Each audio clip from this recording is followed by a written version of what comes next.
Hey folks, welcome back. Welcome back to the channel.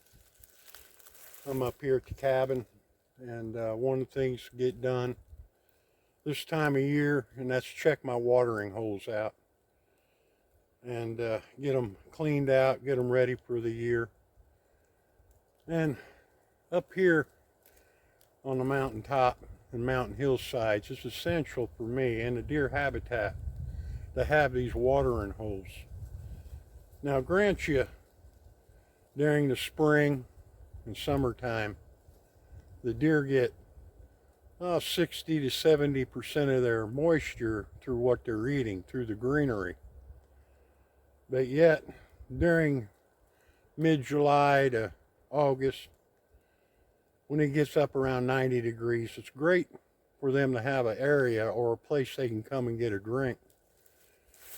And it's also beneficiary to me because I'm keeping the deer up here on the hills, up here on the hillsides where they're not going down to the bottom to get a drink. So they're capable of being up here and staying up here.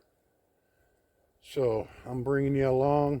I'm about up to my first watering hole. I got to clean it out, get it ready to go. And I thought I'd just bring you along, show you what I got.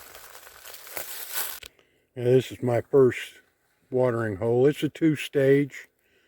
The water comes down off that ditch that comes up behind it. And it keeps it filled up. It rains about every other day, it seems like, maybe once a week. But I had to clean all the muck and the junk out of it. Now, one thing I want to show you is I always keep something thrown in it.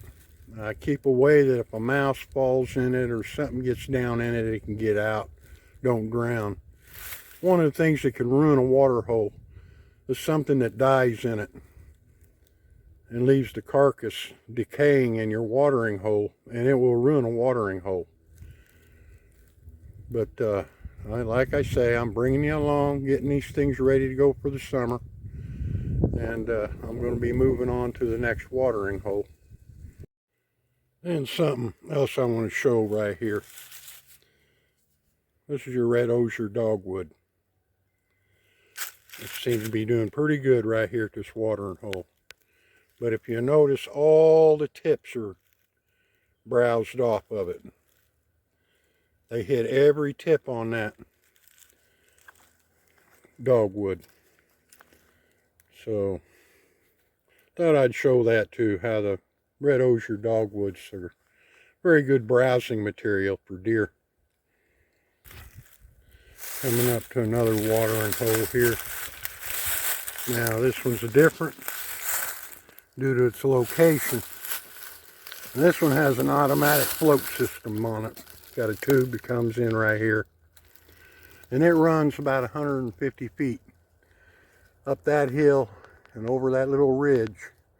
There's a 55-gallon drum I keep full of water that comes down that tube here and feeds it to a float that's under here to keep it up, keep the level. But this is another style of watering that you can do. But it is in a great location, right amongst the white oaks, the red oaks, right on this hillside.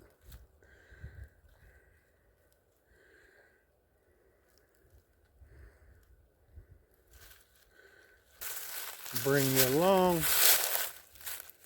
This time of year, I check my watering holes out. I want to make sure they're operational, cleaned out, and ready to go for another season. And there are, like I said before, there are 3 deer habitats you got to work with.